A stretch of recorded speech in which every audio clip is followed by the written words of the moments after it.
Erika, a couple months ago, I go to a Patreon event in LA, which was really nice. Patreon had this thing where they brought in guest speakers. It was really classy, really professional. And one of the people that came up to talk, it's my own fault that I don't remember who it was, talked about the service called Bonjoro, where every time someone signed up to his Patreon, although you could also use it for Kickstarter or any other service where someone signs up, like your mailing list, like MailChimp or something like that. Anytime someone signs up to your service, you would get this notification from an app on your phone called Bonjoro.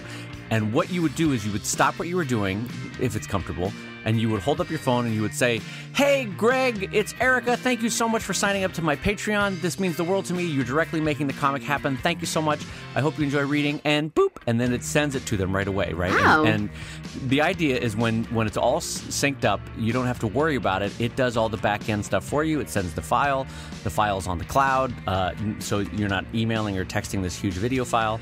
And cool idea, right? It was fun. Yeah. And then, so I get home and I'm like, I'm gonna sign up for this Bonjoro. Let me just see what the fee is per month for $25 a month. What? $25 a month. $25 a month. So for the low price of $300 a year, you can use Bonjoro. But see, my pathway into this was even worse, because they've also got something that says that they've got a level that's free for life. And that's what I signed up for, because free for life sounds great to me. And then the fine print said free for life until you have posted 14 videos. And then you've got to move up to one of the pay levels. That's not for life. That's free for 14 videos. Exactly. Exactly. So, Erika, I pledge to be married to you forever, or until 14 days have passed. You get a life sentence, and really it's just 14. Yeah, exactly. The judge with the gavel, I sentence you to life, bang, bang, bang, or until you eat 14 sandwiches. Oh, well, then I'll just eat these 14 sandwiches. Well, and so then I had signed up, right? So what happens when you sign up is they send you a Bonjoro welcome. That is basically, it's not one, it's a generic one. They say, okay, this is what it's going to look like when you do it. So they get you all set up. And I get my video, and I think it's the creator of Bonjoro, and immediately the lighting wasn't really great. I could perceive that he needed a shave. And not like that sexy 5 o'clock shadow. He was more, like stubble. And I recoiled. I'm like, and immediately I thought, oh my God, I'm not so sure I want to do this. But they say now you record a video and you can send it to yourself. And so I record a video that is welcoming me to Bonjoro. And I record it, I hit bloop, and it bleeps into my phone. And as bad as my reaction was to that guy, I made him look like Prince Charming. Oh, no. So, Brad, can I take it from here, because Brad signed us up for ComicLab, right? So we both had access to this account, and so I see Brad's test video, and I'm like, oh, I'm gonna check this out. And have you ever recorded a video where you hold it down at chest level and it's looking up rather than holding it up and looking down? So like Blair Witch style.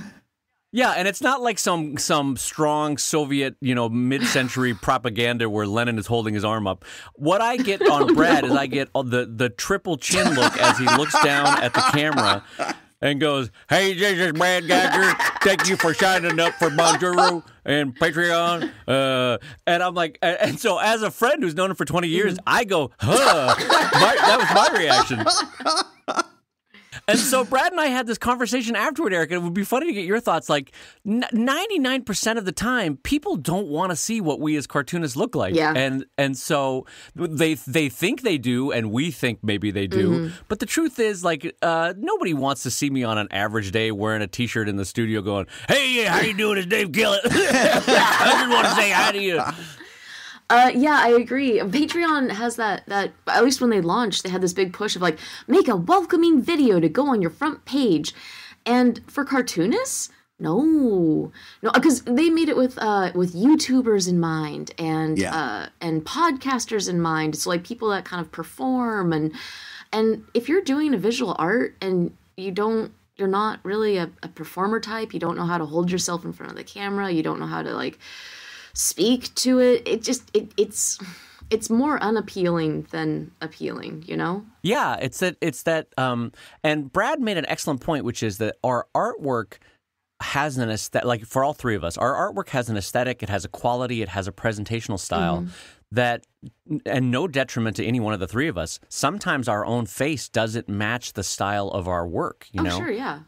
Like in terms of overall branding, in terms of overall feel of the art, I'm trying to think of think of the sexiest Picasso that you could think of, and then think of Picasso on his worst day. And you're like, oh, Jesus, I don't want to look at Picasso. Get him out of here. The first thing that came to my mind was that people, for the most part, are signing up for Evil Ink After Dark. They've got a very certain aesthetic in mind of what they're going to get when they sign up. Yeah. And when they get my face instead, that could be very off-putting. That's a buzzkill. Well, yeah, like for let's say they signed up for Sheldon on Patreon, right? And then this kind of optimistic, hopeful, do kind of thing. That, you know, that's the comic.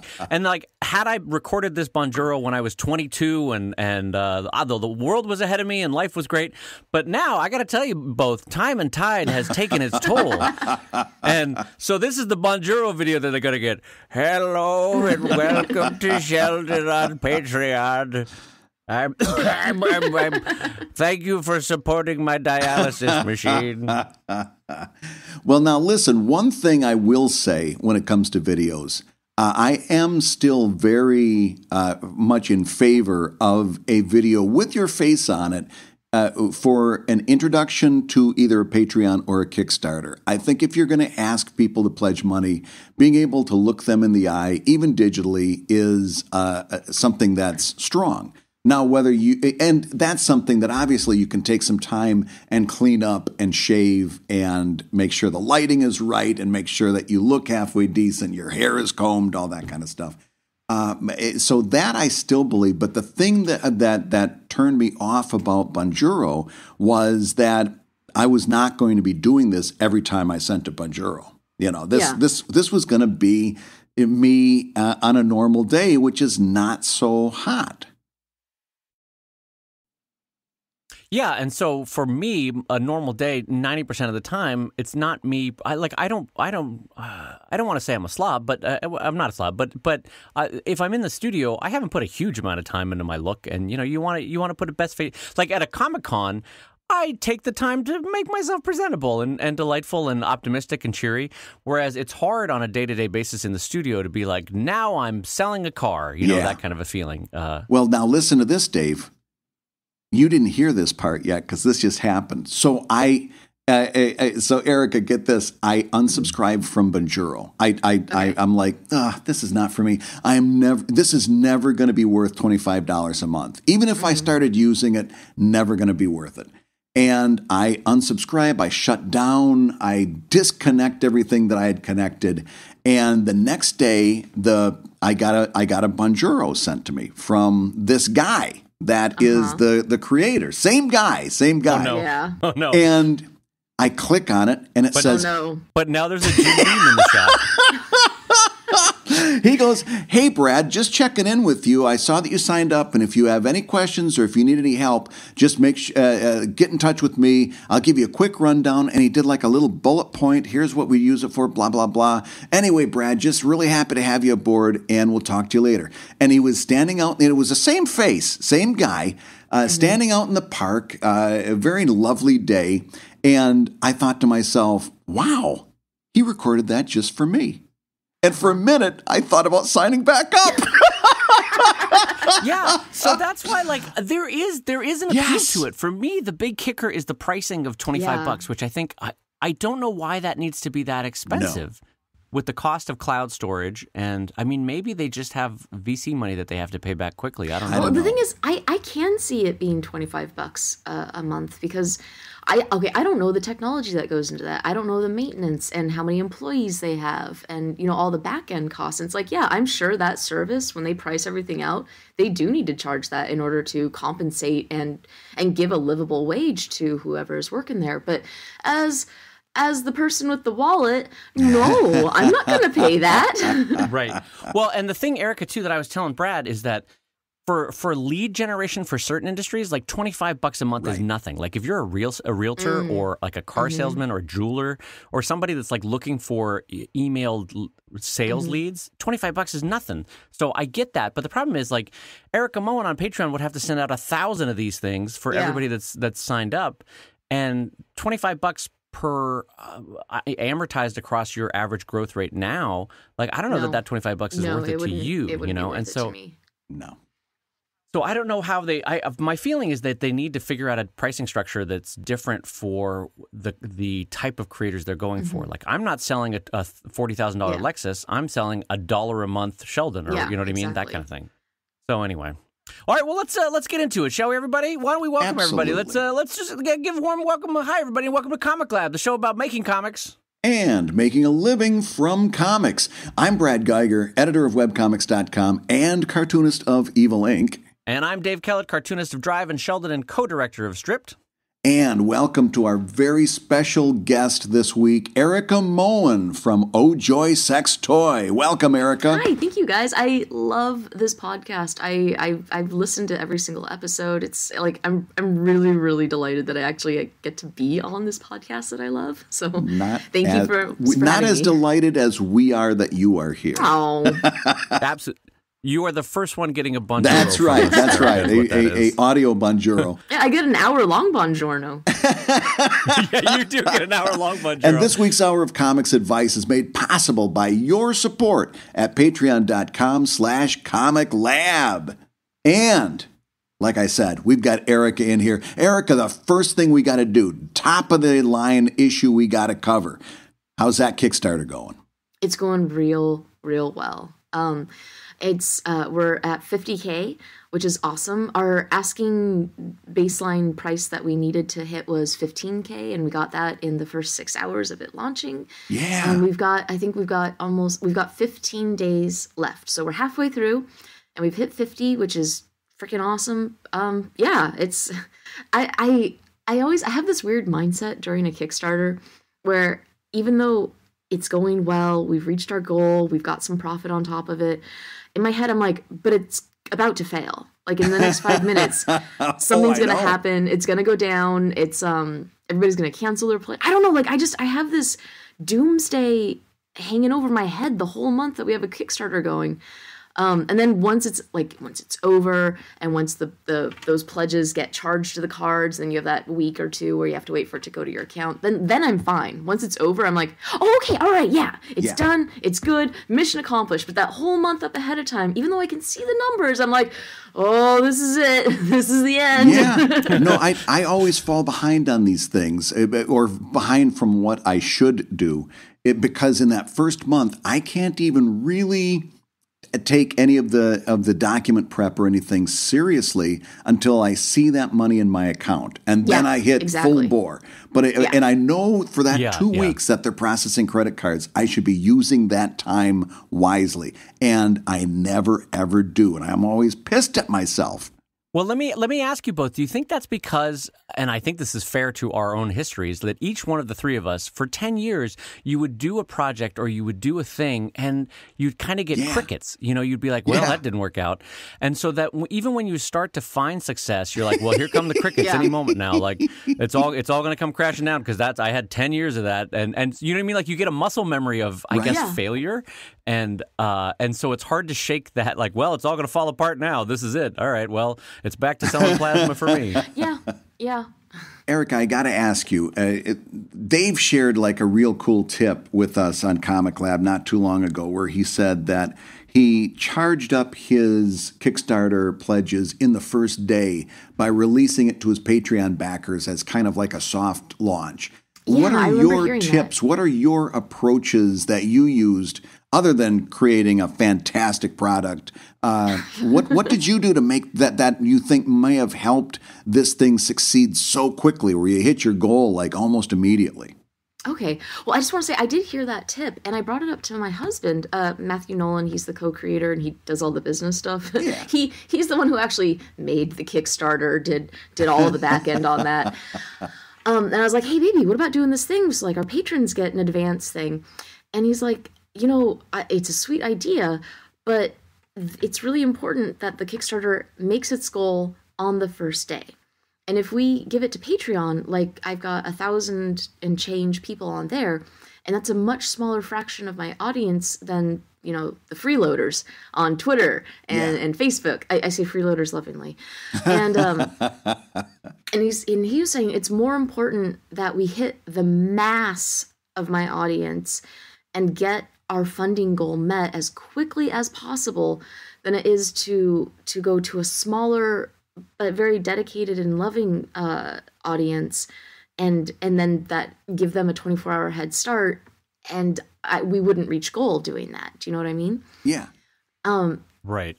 Yeah, I can see that thinking. And so I don't know. It's a model that I would like to try with a different project. I have other Kickstarter ideas I'd like to do, like ones that are more just doing a weird art project focused, and for those kind of things. Yeah, I think I would like to do go to my patrons first and say, hey, you know, I've got these exclusive rewards that are, you know, 10 slots here. You guys get first dibs, go to it, and then 24 hours later I announce it. Mm-hmm. But for our books, for Ojoy's sex toy, it is more beneficial for us to hit that number as quickly as possible, because that builds a snowball effect. And wow. Well, because people want to back a winner, and they want to back a sure bet, and they want to get on the train for this thing that's just doing a skyrocket. Because like Kickstarters, you can have the exact same Kickstarter, exact same product offered. And if it gets funded in one day, it's going to go on to be super funded. But if that Kickstarter, for whatever reason, is a slow build, and it hasn't been funded halfway through, 3/4 through, like it's the final week and it still hasn't reached funding, but it's real close. Right. Exact same product. Right. People, they are more reticent to pledge to it, even though they'd be getting the same thing as that super winner Kickstarter. Yeah. Because it's because we're dumb apes, and you just you're like. No, I can see what you mean, because it's kind of like when you say, hey, there's going to be a party and it's going from 8 to midnight, and the party is just as fun at 11:30 p.m. as it was at 8:30 p.m., but there's something different about arriving when a party's just getting started and the excitement's building and it's out there than like, oh yeah, there's the last half hour of the party. Let's go to that. You know, like the energy is different at the end of a Kickstarter than at the beginning. The only problem with that is I don't think, even no matter when I opened, I don't think I would have funded in the first day or in the first 2 days. In other words, I think I funded somewhere in the first week or maybe a little bit into the second week on this most recent one. But I don't think I would have funded on the first day no matter what. So then, for me, I don't know that it would have made a lot of difference which way I went, other than doing it the way I did it. Then I've got something real nice to offer my Patreon backers, who have kind of been the backbone of my business. Well, and that totally makes sense. And for these other concepts for projects I'd like to do, those are things that I don't need it to fund in the first day to have the momentum build. It would just be like, no, I just want to do this one project, and it's. You know, it's not the make or break, because these book Kickstarters that we do each year, it's not just to print a book. It is to print a book, but also they're kind of our annual fundraiser to keep our company going in the first place. So once we reach that minimum of okay, we have enough to make the book, the rest of that money is like, we hire guest artists. We have a lot of business taxes. We need to have a livable wage in order to keep this being our full-time jobs. Like that is, I don't know, that's our venture capital, I guess. So like we really need these Kickstarters to do as well as they possibly can for us in order to keep doing this as our full-time jobs. Yeah. Well, listen, before we go any further, and don't mention it, the site is drawntosex.com, right? Yes. And that'll take you right to you did what we suggested also, and probably you knew this on your own, but we're going to take credit for it. You should. But you set up a redirect, so if you go to drawntosex.com, that'll take you right to the Kickstarter, which is still in progress. And yeah, this is all of the Oh Joy sex toy comics that were specifically about sex education. Yeah, because what a traditionally, great idea. Thank you. It's been the goal all along. We've been doing Ojoy for 5 years now, and the intention was always to do a book of sex ed. Even like the year before I launched Ojoy, originally I was working on a book for teenagers talking about how to become sexually active in a safe, mentally, emotionally, physically safe way. And then that shifted gears to be Ojoy Sex Toy, where I do these little weekly clips and I review sex toys, and also here's some sex ed. Yeah. Because sex ed is where that's my passion. That's what I really truly care about. And we always wanted to do the sex ed book. It took 5 years to literally get to cover enough to go into the book, you know. Can I tell you one thing that because the way you're pitching this Kickstarter, I want to compliment you because this is like the highest compliment between artists. Your hands are fantastic. I'm noticing this. I'm noticing this for the first time because I've always enjoyed your line art. But the communication level and expressiveness of your cartooned hands are delightful. And I wanted to get your thoughts on how because the hand is like a horse or a bicycle. It's one of those like eternal struggles for artists. What is your approach to hands? Have they always come easy for you? Nope. I'm shocked to get your compliment. Thank you very, very much. I still see my hands as some of my weaker qualities. I guess, no, hands have always been a huge, huge struggle for me. And honestly, the last few years, what I would do is I've got photo booth on my computer. And whatever hand positions I would need to draw on the comic, I would take a photo reference of my hands in that position. And then I would pull, because I'm working digitally, and then I'd crop out the hands and I'd slide them into the comic and I would literally just trace on top. And the first few years, like I had to, because otherwise my hands were just like banana mash. But now I'm actually at a point where I've got muscle memory, so I can draw. I think like 80% of my hands I can just picture it, I can just draw it, I can just look at my hand and draw from that because I understand those shapes now from having traced them so much. Yeah. But when it still comes to trickier hand positions, like I think a lot of the hands that I used on the promo images for the Kickstarter, I think those were all pretty heavily still, like I still traced around a photo. And I try to, there's just straight up tracing where you just go along the perimeter of the shape, and it always looks kind of wonky when you take the photo away. And then there's kind of drawing on top of a photo, which is where you're using it as a guide, but you're drawing the form, even if it doesn't fully match up to every single little outline of the photograph. So it's more kind of a basis, but yeah, that's how I do that. That's tricks of the trade, kids. Trace. Well, and I'm glad you're bringing that up because as artists, we tend to have a really uncomfortable relationship to photo reference because, again, a lot of us get very squidgy when we start thinking about tracing something. Oh, I'm not. That was the first thing you said when you were a kid, and somebody said, "Did you draw that?" And you'd say, "Yeah, freehand." That was the first thing. Did you draw that freehand? Yeah, I drew that freehand, man. You know, Chuck over there, he traces, but me, I draw freehand. That was a point of pride for a teenage artist, right? But at the same time, there are some things that, let's face it, I remember drawing a tractor for Greystone Inn years ago. And I ended up just bringing photo reference in because I realized, and cars are the same way with me. Anytime I draw a car, forget about it. I could spend the next 3 hours figuring out the angles and building this car up from shapes, or I can find the car that I want at the angle that I want it and bring that sucker into Clip Studio. And like you said, the key there is not to slavishly try to get every one of those lines in exactly the right place. The key is to use that as a loose basis for your drawing and not to trace slavishly. But at the same time, you also thinking, I hope nobody looks at this and thinks that I traced it because I'd be really embarrassed. I'm not, actually. My relationship to tracing has been very different. It did not enter into my art experience until I joined Helioscope, which used to be Periscope. It's a comic book studio here in Portland.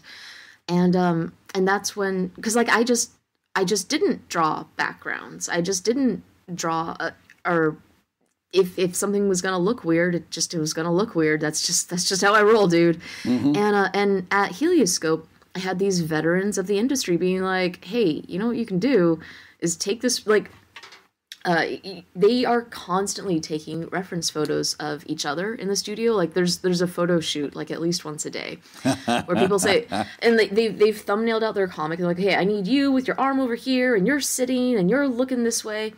And they just take these big photos that of whole scenes, of whole settings, of dramatic perspectives. And we're all working digitally. So then they plop those photos in, and these are trained artists. They know how to draw. Right. And they use these as the basis. And like a lot of times, like I pose for big burly cops, which obviously I don't look like. And if they were tracing me exactly, it would look completely wrong. But what they do is they take the position I was in, they take the foreshortening that I was there for, and they do like the skeleton breakdown, that artist chunky shape skeleton. And they do that on top of my photo. And then they draw on the real character on top of that. And so, yeah, that was my introduction to it. It was a really positive way of utilizing it as a tool. And it just, like, it speeds your process up. And I know, like, if you look through my comics, I'm not the best at it. Like, I will be the first to admit I'm not the best at it. You can definitely tell at times when you look through my archives, you're like, oh, yep, Erika definitely full on copy pasted that one, but over the years of doing it, like I've gotten a lot better, and I feel like my photo ref pictures at this point blend in pretty seamlessly with my just straight on drawing from no photo ref pictures. Right.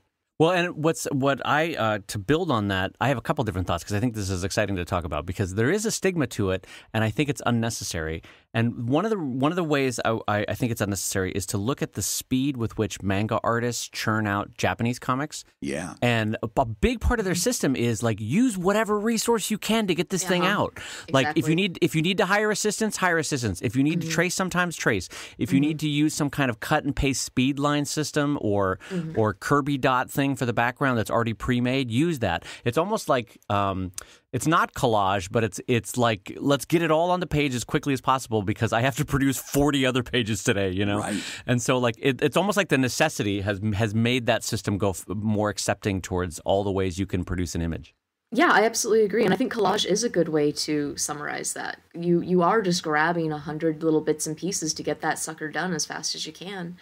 Yeah, it's a collage. And there's still artistry in that, though, because you are, it's your discerning eye that's saying, yeah, I'm going, for example, like very often with Drive, when I need to create a new type of spaceship, right, it is not my forte. There are people that like Jake Parker, that it's amazing insight into how machines work that can draw it immediately.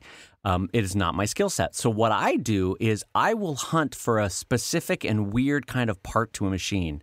Like I'll look for an air pump from a submarine, and then I will flip it upside down, trace it, and see what kind of a ship I can build off of it. You know what I mean? Because there is a realism there that the eye goes, yeah, okay, that is a shape that would make sense. But you know, you add a couple wings, a turret, a gun, maybe some jets on the back, and you're like, oh, there's a spaceship. And so it's the artistry of reinterpreting a physical object. And so for that reason, I don't feel like it's cheating. I feel like it's drawing from life in a way, you know? I absolutely agree. And the thing is, like, we hear tracing and we think of, like, rip-off artist. We think of plagiarism. And disclaimer, like, I'm not talking about tracing somebody else's drawn images, because that's not okay.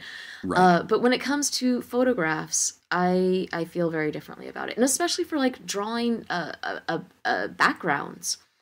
Like, if you're supposed to draw the New York skyline, like, you really think somebody's just supposed to sit there and draw every individual box and, like, do all the perspective? Like, no, you take a fucking photograph and you do the lines and, like, there, job done. And instead of spending 2 days on it, you spent an hour. And the thing that goes unremarked a lot, but that both you and Brad talked about, is if you actually trace it and then take away the photo, you realize, oh, wait, this is wonky. And so that's when the artistry comes in, because then you cartoonify it in a way that fits your style. And that's true for both the human body and for physical objects. And That is really where it's almost like stage 2 of tracing, which is, okay, now I have the reference down, but now I'm going to put it into my style. And exactly. Yeah. Well, and like not even style, which obviously, yes, style also, but even before style comes drawing the form. Like you still, one of the most helpful exercises I did at this, an art class I took when I was in college was they had us, they gave us these photos of people that were in like yoga poses and deep perspective poses. And they said, draw the form on top of this. So like physically, do you know, what, is there a word for those chunky sort of skeletons that artists are always drawing, just like the basic shapes of what a skeleton should be? Is it the kind of sandbag idea where the human body is a collection of sandbags? Is that the one you're thinking of, or not the pipe one, right? The ball and pipe. Yeah, the balls and the pipes and the head is a certain. I actually think that I think Brad can correct me. I think that's called ball and pipe. Maybe I'm wrong. It's certainly, when you said ball and pipe, that hit a resonance with me. Yeah. Yeah, I knew that feels right. So we were supposed to draw the ball and pipe skeleton on top of these photos to understand, to place up where everything should be going. And I found that so helpful in helping me break down human bodies later when I would just look at a human body. And a human body, I sound like an alien, but it gave me that muscle memory of like, oh yeah, that's where the ball is, and oh yeah, that's where that one pipe goes, and it would move like this. And so yeah, it's not just full on tracing. It's building the structure that would go into that pose on top of it. And like you said, it's eventually the goal being that you start to have a muscle memory of the underpinning engineering and structure so that you can do it without even looking at reference. Yeah. But speaking of reference, I want to jump back, if it's okay with you, to talk about helioscope for a while, because Brad and I, this is a point of, frankly, and you'll appreciate this as a friend, this is a point of fascination to Brad and I, because it's like, how do I explain it? It's almost like if you have a social inability to go up and do open mic, right? And then you have a friend who's super able to just jump up there and lead a crowd for an hour. Brad and I look at you and Dylan and other members of Helioscope, and we're like, how do they work in a social setting constantly? Like, we are enough of introverts between the two of us that we are fascinatedly looking in at Helioscope and going, how does that work? So take us through the concept and the day-to-days of Helioscope, which collects, I think, 30 artists into one massive studio in Portland? Yeah, something like that. Like, I think officially on the roster, I don't know if we quite have 30, but it's, I don't know, mid-20s maybe? Maybe it's starting, I don't know. And the reason why I don't know is because we have a core group of people who come in every day. And that's Dylan, that's me, that's Steve Lieber. It's a good handful of folks. And so, like, every day, I'd say we have around 10 people in the studio at their desks. And then we have people who come in several times a week on specific days. And then we have people who come in like once a month because they live further out of town. And then we have people who come in once a year who just keep their membership because there's other benefits to it than having that physical space to come into. Like, there's one guy who lives, I think, a couple hours away. And he just he makes a yearly trip in. He's like, hey guys, how you doing? We're like, hey dude, good to see you. And so officially on the books, yeah, we've got a couple dozen people, but actually in the studio on a daily basis, it's much smaller than that. And so the way, do you have your own desk, or are you using equipment that they've got there? I do have my own desk, so I'm a full member. And that means I've got my own space, my own desk. Other people are floats, and they use whatever desk is available. And if the owner of that desk comes in, they got to shove off and go to a different open desk. Oh, wait a minute. So someone else could use your desk if you're not there? Yeah. Oh, that would be so game off for me. I would be like, nope, I'm out. I'm out. Get off my desk. Nope, don't touch my stuff. I'm way too territorial for that. Yeah, the idea that someone would be drawing on my desk, I'd be like, nope, no, you don't get to touch it. Get out of here. Well, you could put up a thing and like, hey guys, nobody is allowed to use my desk, and we'd be like, okay, cool, dude, because there's still plenty of other desks, you know. Well, this gets at the core of the fascination for me anyway. Is there is enough antisocial aspects to my personality. Like I would think that most people would think that I'm gregarious and outgoing and an extrovert, which is all true. But my default state when I'm drawing or when I'm working on my own is to be alone and to hermit and cocoon and everyone go away and leave me alone. Yeah. So I'm genuinely fascinated that you guys have found this environment to be beneficial to you. Well, it's called headphones. Yeah, but you're always going to have that one person that has their headphones on so loud that you can hear it from across the room, Nope, they get tapped on the shoulder. Oh, is that right? Now whose job is it to do the tapping? Whoever's annoyed. Really? Oh, yeah, I would never. No, the thing is, like, the See, studio... but here's what would happen with me, Erica. I would just suffer in silence and be like, "Oh, Brad and his damn headphones over there. Listen to him." I would just grind my teeth. Yeah, I grind my teeth. The studio did do that for a very long time, and it is not tenable. Tensions run high. Like the studio feels like a family to me, and I love it deeply. And also, like, we step on each other's toes. It's not always just perfect fun times. We all get along. Like, we have had to learn how to cohabitate, and it has become an absolute required necessity that if you are annoyed about something and something is just kind of burning you up, we're all passive-aggressive introvert artists, so our default is to bury it down until it fucking explodes, and that's not tenable for a studio environment where we all have to work together. So through some very painful learning experiences, it's like, okay, guys, this isn't our natural way of being, but yeah, suck it up, go talk to that person, and if you absolutely cannot talk to that person because you can't handle it, you're going to get somebody else to go talk to that person for you, which I guess sounds still kind of passive-aggressive, but, like, the message gets relayed. Mm-hmm. Hopefully course correction can take place. And for the most part, like, we all have kind of put on our big boy pantses, and we do speak up if somebody is stepping on your toes. Well, again, this comes from a point of both fascination and admiration on Brad and I's part that you have made this work, because I was telling Brad, like, I have a delightful assistant, Beth, who is amazing and adds so much to the process for Sheldon and Drive and to my overall work environment, and she's amazing. But today she has a day off, and there's a part of my personality that's like, hooray, I'm by myself, like, because that's how antisocial I am at my default state. So the idea of being around a dozen, maybe 24 other artists, but I mean, I get the benefit of it, the ability to walk to another desk and saying, hey, I'm really having trouble drawing this tree, chair, hand, dog. Can you help me with this? Or, hey, how do you do that one effect in Photoshop? Yep. Or, 1,000 other things that an artist could share with another artist. That sounds amazing to me. But then there's all the human stuff of like, Greg leaves his Chick-fil-A wrappers all over his desk and it drives me nuts.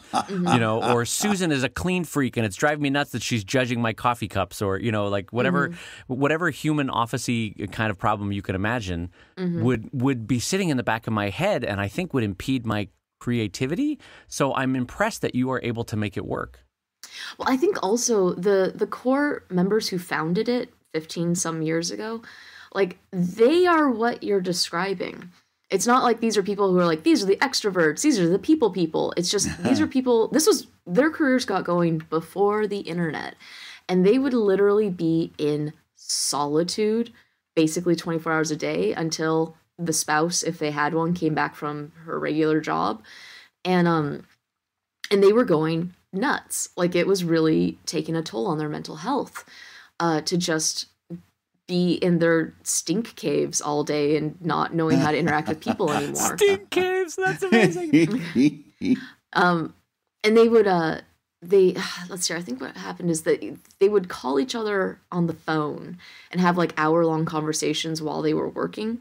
And then that evolved to once a month they would meet up and do a drink and draw. And from the drink and draw, that's where they started talking about, like, what if we did a studio together? And it's not like, because I just want to talk all day. It was like, because I'm going insane. Yeah. Right. Yeah, I mean, maybe I'm speaking from a point of internet privilege and the fact that we do interact now, even by the fact that you, Erika, are sitting in the Northwest, I'm sitting in the Southwest, Brad's sitting in the East Coast, and we're all talking to each other in a shared VoIP system. Like, this would have been so expensive 20 years ago on a phone call to figure out how to teleconference. So yeah, I mean, we're sitting at a point of like we can't, when we want it, we can reach out pretty easily. But Yeah, and other cartoonists who don't have a studio, like they have these ongoing Skype calls that they just like turn on Skype and they just have a group chat throughout the day. When they can, so it's that. It's just we go in real life.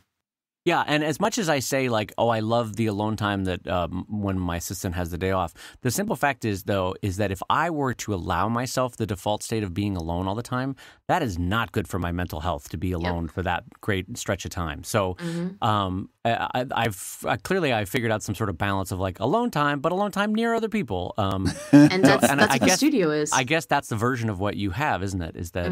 Because we all know that friend, that artist that's in their studio, either a painter, a sculptor, a cartoonist who's in their studio too much by themselves.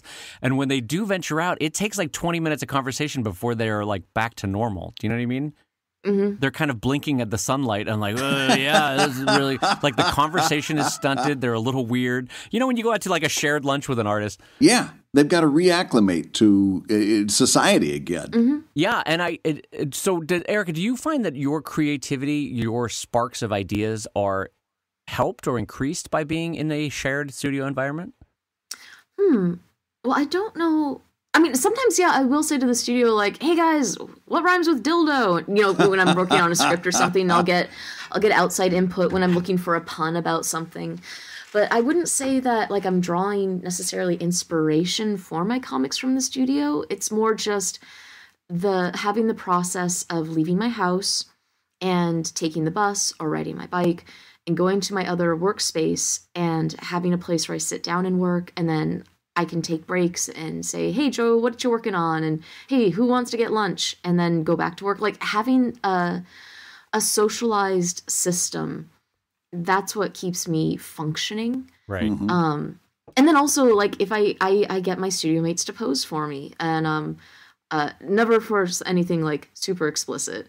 But yeah, I just it's not so much inspiration, just practical help. I like Brad's evil chuckle in the background. I was just picturing what that would look like. I remember like one time I needed to have like a really tiny person jerking off a giant cock. Like, I mean, like an elf-sized person with a giant towering cock. And I had my studio mate, Ron Chan, actually. And we had a great big round recycle bin type of garbage can thing. And so I had him posing, like holding it, and what would he look like if as an elf person doing that. And so that was fun. Those pictures are on the internet. But when it comes to like full on like people doing something sexual with each other, like, no, I do not ask my studio mates to do that. And that's the hardest part of doing those scenes is, like I've said before, getting everything to line up. Yep. You guys have a very different workday than I do. Let's just put it that way. Yeah, you do not want to go through my search history. I know, right? Oh, I must man. look bizarre if you go through my search history. It's like not okay what's in there. Well, listen, I just noticed that we've been doing this for about 45 minutes, and we haven't gotten to any of our Patreon questions because we just love talking to Erika so much. Do you want to do a Patreon question real quick, Dave? Let's do it. All right, so here's one, and it's a three-parter, so I think we can kind of knock these down one at a time. This person asks, could you say a few words about your approach to character design? And then part 2, do you consider merchandise or marketing with initial designs? And part 3, how do you approach diversity and inclusion? Mm-hmm. So, going down the list, Dave, what is your approach to character design? So, there's the high-minded way that I think that I do it, and then the actual way that I do it. So let me start with the high-minded way, because I'm a big fan of the silhouette technique, which is that you want characters. At least for mine, like both of you have very human-based comic strips, of which, granted, there's a lot of size and differences in human shapes. But for me, I have a lot of animal menageries, or I have a lot of alien menageries in my comic strip. And so for me, I like to have a mix of tall and thin, short and fat, squat, strong, wiry, jello-like, different aliens and animals that have very different shapes and feels. And the idea for me is that, and this was a trick that Scott Kurtz taught me a lot of years ago, which is that you want to design it so that the silhouette itself would be recognizable. Like if you backlit Mickey, you immediately know Mickey Mouse. If you backlit Bone, you immediately know Bone. And so you want a character that even from their outline is standoutish, right? Okay, so that's my high-minded way of doing it. Here's how it actually works, though, is that let's say I need an alien, or let's say I need a goose or something in Sheldon, or an alien in Drive. What actually happens is on a single page or 2 pages, I just keep doodling until I go, oh yeah, that one works. All right, we'll do that one. So the high-minded way is like, oh, I've got to have a unique, almost French chef kiss. I've got to have that the silhouette that's perfect. And then the reality is, all right, that sketch is good enough. That one's going in. I still think there's a little bit of that first high-minded bit that's going to go into it also, into your sketches. Because like the one you're choosing where you're like, oh, that's good enough, that is the one that's going to have the strongest silhouette. You know what I mean? Right. So it's almost like for me, the benefit of a strong silhouette is that when you have 5 or 6 of your characters walking in a hallway shot or in a long pullback shot, a single camera pullback shot where they're going across like a plane or something, you want them in a very reduced form, silhouette form, to be instantly to be able to go, oh, that's Bob, that's Greg, that's Susan, that's Linda, that kind of thing. And so your mind, or now, 20 years after cartooning, I now maybe know intuitively, Erika, to your point, that like, okay, that is enough of a silhouette distinctiveness and it works, and also I love the energy of the sketch. But Erika, let's hear about you. I would love to hear how you approach that first page part of this question. Golly, I was trying to figure out my answer when I first started the question, and I'm not really 100% sure. At this point, okay, so my comic, it's really important that I draw a lot of different types of people into it. So like my husband and I are the narrators, and I've really got a shorthand for how to draw us. But then I have these folders and folders of different body types, of different ethnicity features, of different hairstyles. And when I need to make a volunteer character to go into a comic to do all the sex stuff that I'm not going to draw Matt and me doing, the first thing that I sit down and think about is, okay, well, what body types and ethnicities did I draw in the last couple comics? What haven't I covered in a while? And I mentally cycle through and I just pick features that are going to be different from the last few features that I drew. And I go through my folders, and then I find people that fit those different features, those different body types, and I start constructing a character just based off of all these different aspects that I haven't drawn in a while. So that's how it is for Oh Joy. I don't know.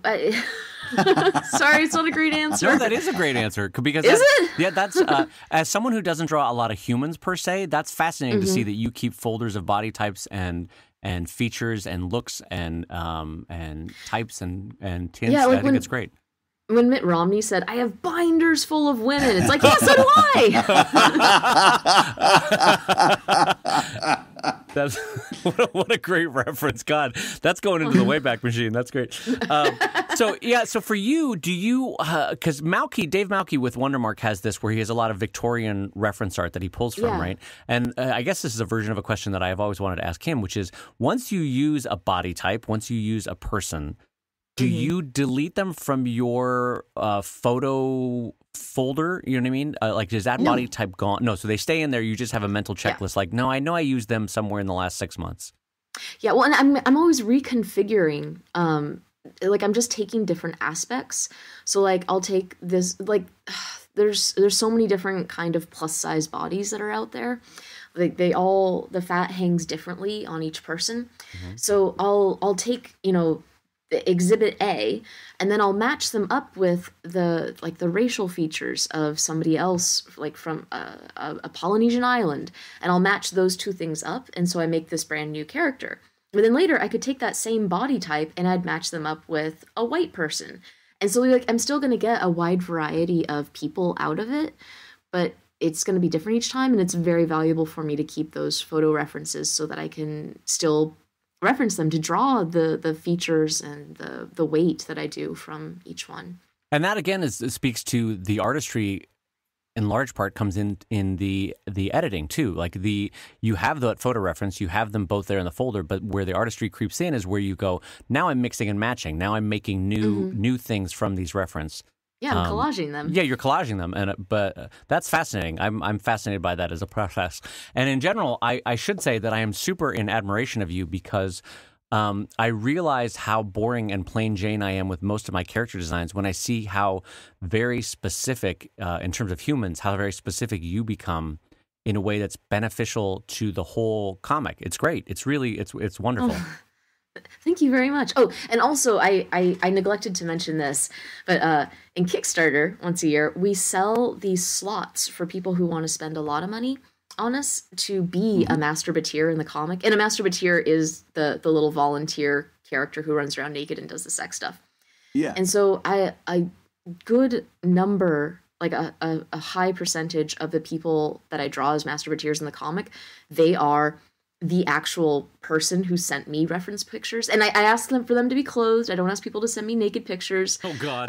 Although I think in the 5 years we've been doing this, we've had one or two people who are like, no, I'm cool with that. I want to send you Starkers. And I'm like, okay, buddy. But otherwise, they send me clothed photos, and then I just imagine what the underneath would look like based off of how, just based off what they look like with their clothes on. And so, yeah, a lot of the characters that show up, I'm just kind of caricaturing these turnarounds that I've had people take of themselves. And what was the branding phrase that you used for that group of people? Masturbateer. So the historical, for people that love cartooning history, one of the things I wanted to point out was that was actually the original phrase that Walt Disney was going for. But then... But it didn't fit in the song. Yeah, it had too many syllables. His brother pulled him aside and said, Walt, look, it's working great, Walt. I love everything about it. What do you think, though? Just hear me out. What do you think about Mouseketeer instead? And they're like, all right, well, let's go that route. So... Yeah. Oh my goodness. MIC, see you really soon.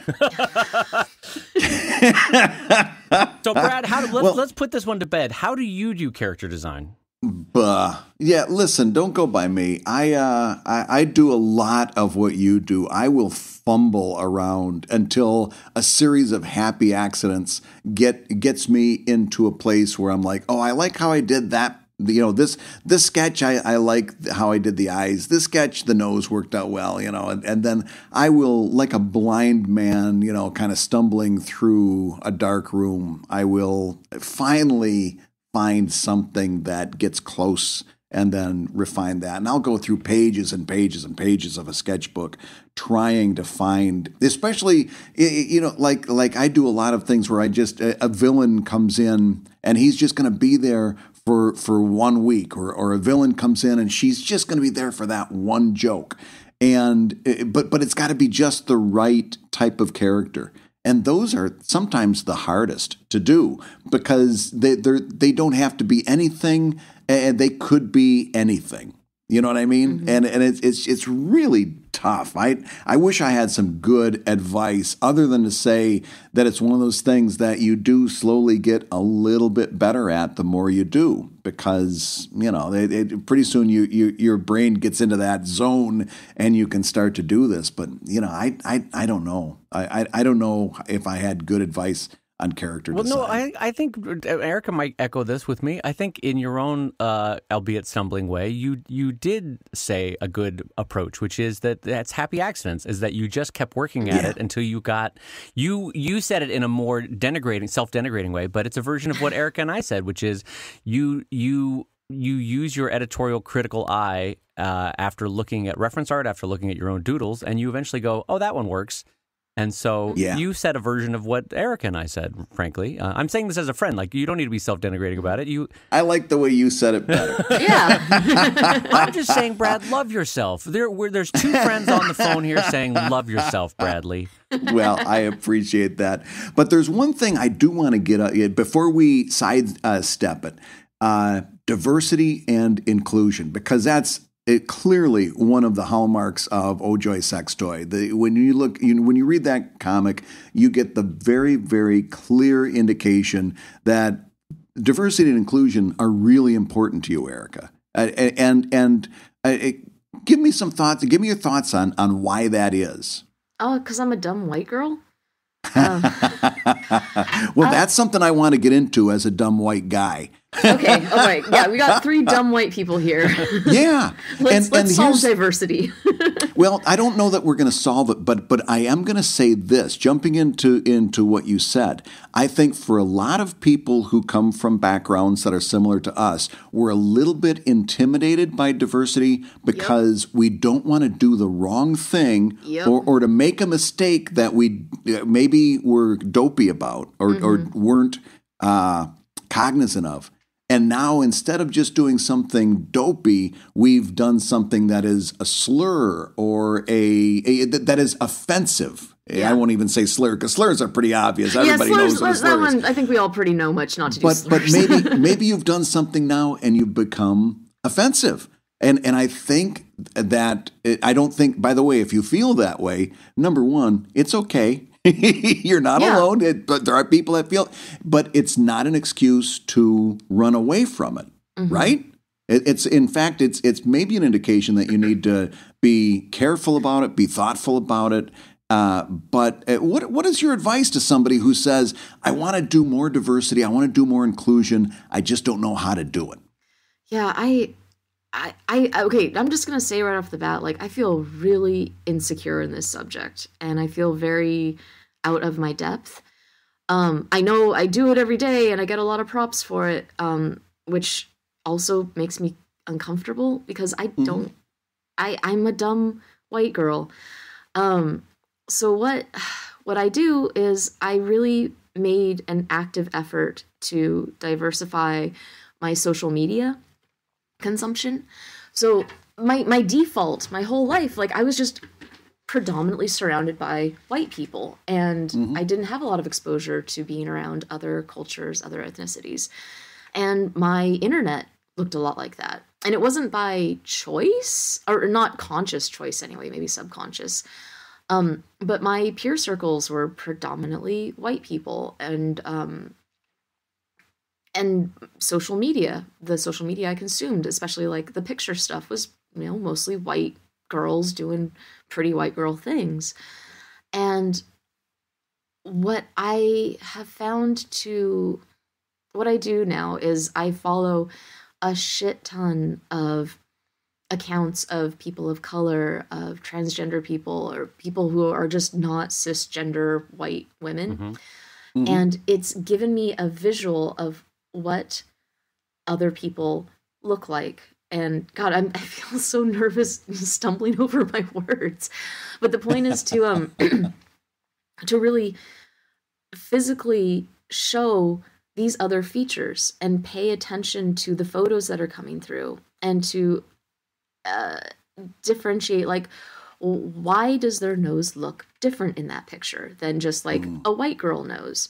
Right. And to pay attention to those details. And so the idea is to kind of submerge your eyeballs in the other, whatever the other may be, and to get yourself used to looking at the other. And then, like, just also as far as like beauty standards go, I grew up with the understood message that if you're fat, you are unhealthy. Like, there's no other way to look at that. And if you are fat, you are unattractive. That's just the way it is. Right. And then following all these body positive accounts and all these fat is beautiful accounts, and rewiring what my brain perceives as beautiful.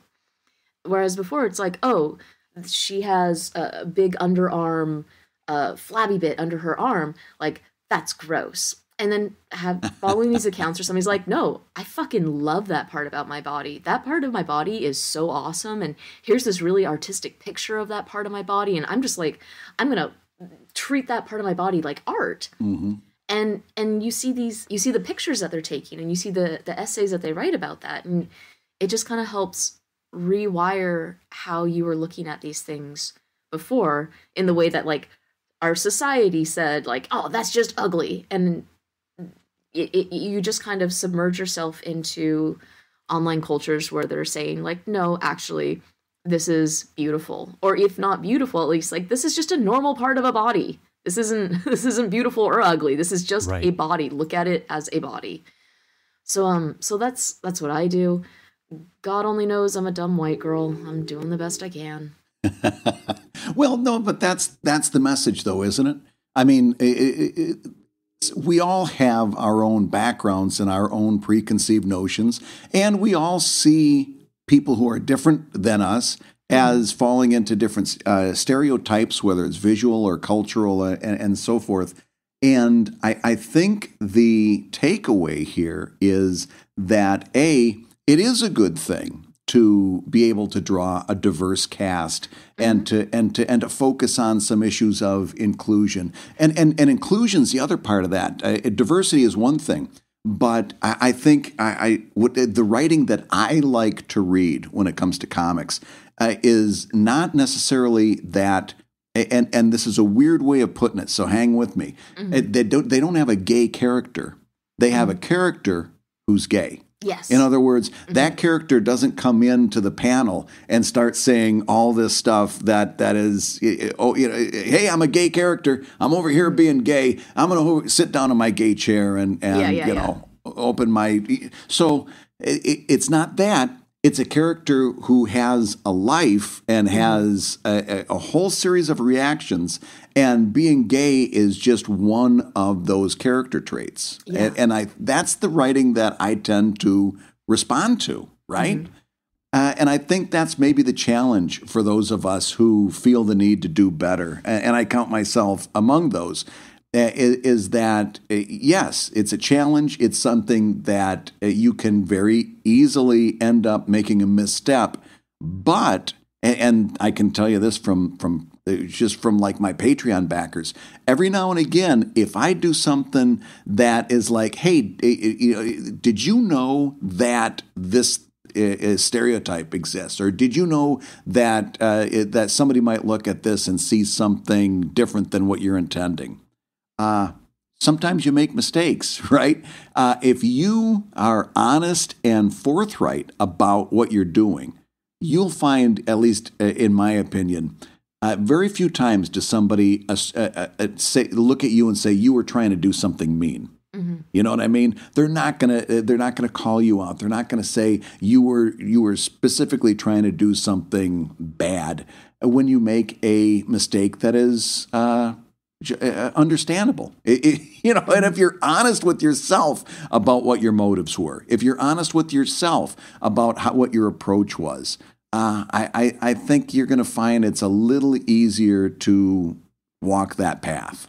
Well, something that I struggle with a lot, though, is that I get feedback on the exact same character in the exact same comic, and I will get negative and positive feedback from people who are of the same whatever identity category as that character. And one person says, like, oh my God, I saw myself in there, or that looks like my cousin, and thank you so much. It was really great to see this representation, da da da da. And then I got another person, exact same identity category, who's like, wow, that was stereotypical and not okay, and clearly you're a racist. And it's like, whoa. Well, and that is literally like every single comic. Well, isn't part of the problem there, and it speaks to how our overall cultural media is so limited, is that, like, let's say you grow up as a kid in, I don't know, pick a city, Fresno, but your family is South Pacific Islander, right? And you watch television, you look at magazines, you look at, you go to see a play, you do, and the simple truth is, you lived most of your life and you didn't see a South Pacific Islander character anywhere. Like, you didn't see it on TV, you didn't see it in magazines, and so then here comes Erika along, and she's got a character that happens to be South Pacific Islander. And you finally get representation, and you're like, damn it, that's not the way I wish it would have been, So the problem is it carries so much weight, and bless them, that shouldn't be an issue that one character has to carry that much weight, but it does. So if you, and this is the problem, and why we just need more voices coming into the conversation, because then it doesn't have a singular weight that, like, for example, like I'm trying to think of a character. Professor Xavier was the representation of every white man, right?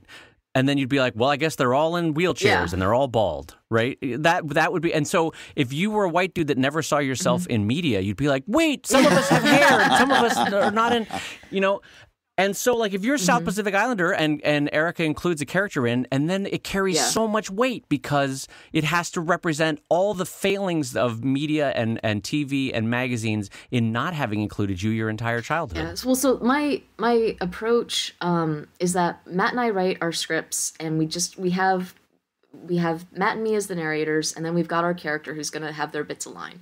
We write all that with no image at all of what the master material is going to look like. And then when it comes time to actually draw it, and I've laid out all the dialogue, and I've laid out the stick figures, and then at the point when I actually have to draw the figure in, that's when I'm like, okay, what's this person going to look like? Or, okay, who's the master material who paid to be in it that I'm going to draw this time? Yeah. And so in my head, I am not, like, their physical appearance is being plonked on at the very last stage. It's not like, okay, the character's a South Pacific Islander, how are we going to write them? It's like, no, that's just like, the dialogue's been written, the actions have been sorted out. Now, what's this person going to look like? Here's an interesting person, plonk them in. And I'm not saying that's foolproof. I'm sure that opens me up to a lot of missteps, but that is how I approach it.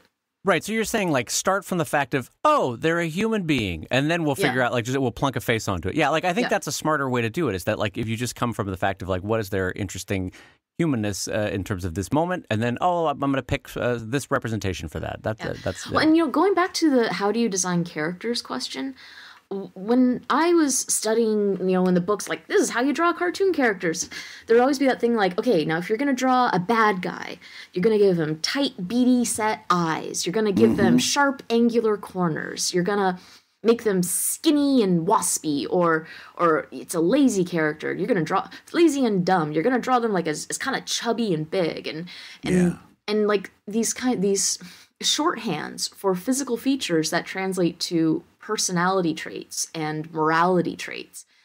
And it's worked as a shorthand all these decades, but I see us now, this younger generation coming up that's growing up with Steven Universe, all the Tumblr kids that have been doing comics on Tumblr, who have very actively been choosing to go against those old shorthands.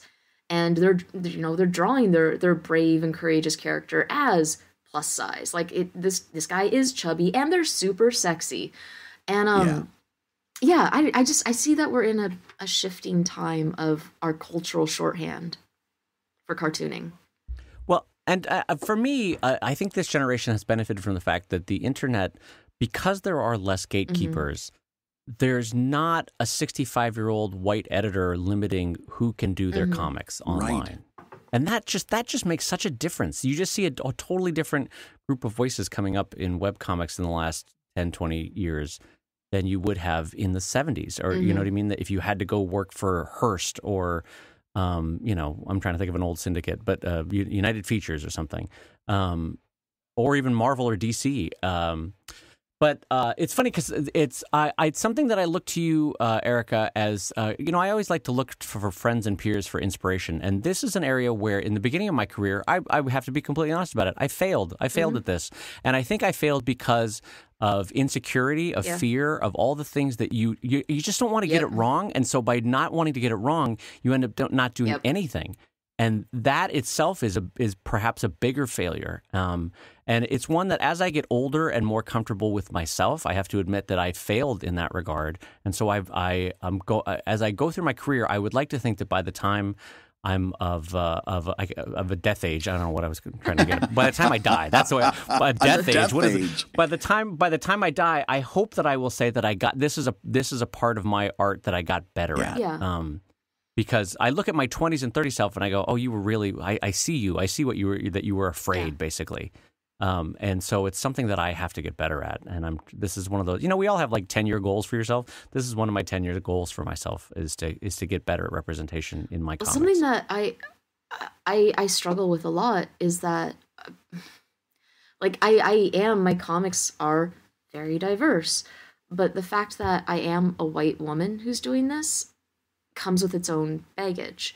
And absolutely. And something that gets said about me pretty regularly, and I think about a lot, is that like I'm just doing tokenism, and I'm just doing this to make myself, the human being Erika Moen, look good. Like it's just a performative thing, and I can see that, I can see merit in that, but also so my only other alternative to not be tokenizing and self praising is to like, what do I just draw white people then? Because that doesn't sound right either.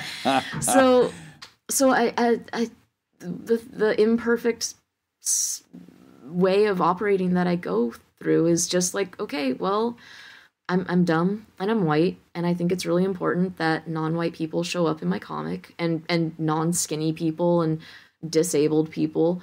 I think that's really important, and I'm just going to sit down and I'm going to do it, and I'm going to accept that it's probably imperfect, and I'm going to get the email that says, I really appreciated that, and I'm going to get the email that says, wow, you really fucked that up, and I'm just going to keep doing it as best I can.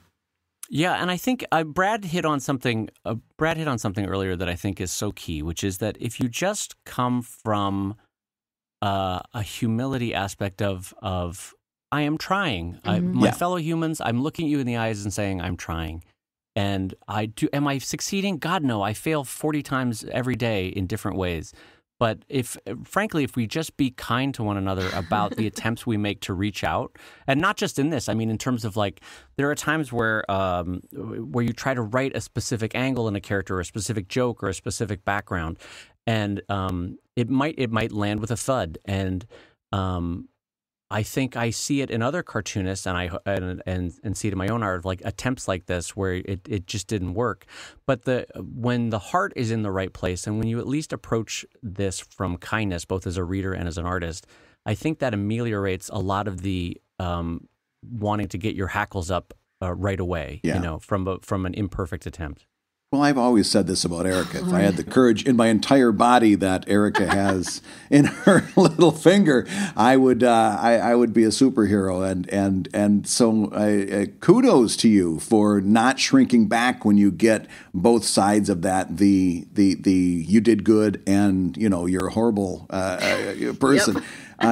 Good for you that you don't shrink into the fetal position and say, well, then I'm not gonna do any of this. Screw y'all. I admire you for that, and it makes your work all the stronger in my eyes. Right, because it's a version of like, we get this even with jokes, Brad and Erika. Like sometimes you'll have a joke where you'll get an email be like, that was the greatest joke ever, right? Mm-hmm. And then we get the exact same joke. You get someone being like, hey, good job, hacky. Like, way to write an old vaudeville joke from 1930 that I remember from Abbott and Costello. Yeah. And you're like, this was the same joke. Why?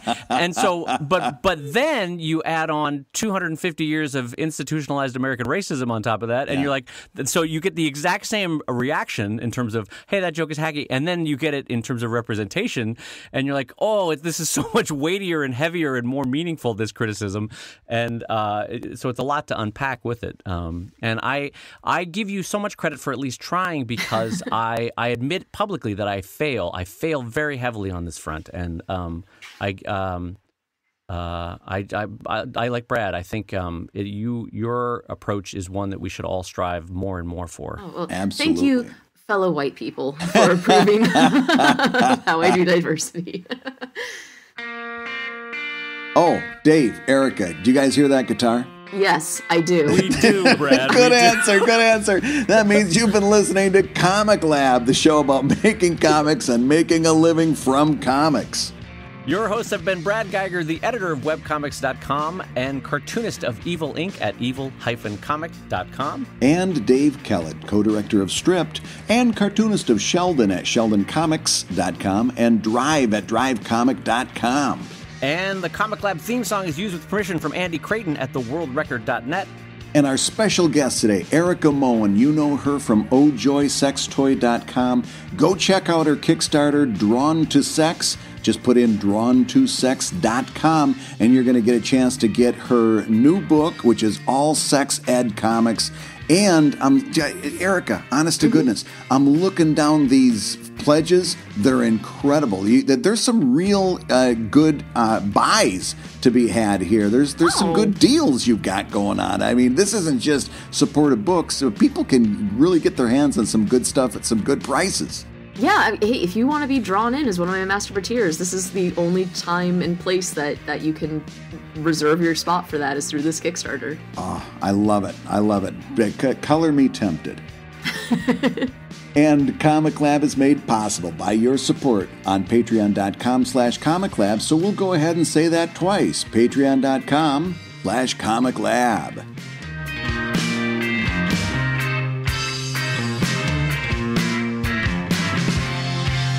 My wife likes the kombucha as well, but I got to tell you, for me, it's always reminiscent of a very specific horse urine kind of flavor that I'm not a fan of. Does it take you to your youth? Yeah, it reminds me too much of my summers in Maine, just drinking horse urine, so no, it's just kombucha. Just I don't know what it is. It's like it's mixing everything you loved about vinegar and urine into one cup. It's now I've never had it, but it sounds like drinking like pickle brine. Yeah. If you combine pickle brine with a large draft horse's urine and a bottle of vinegar, pickle vinegar, then yes.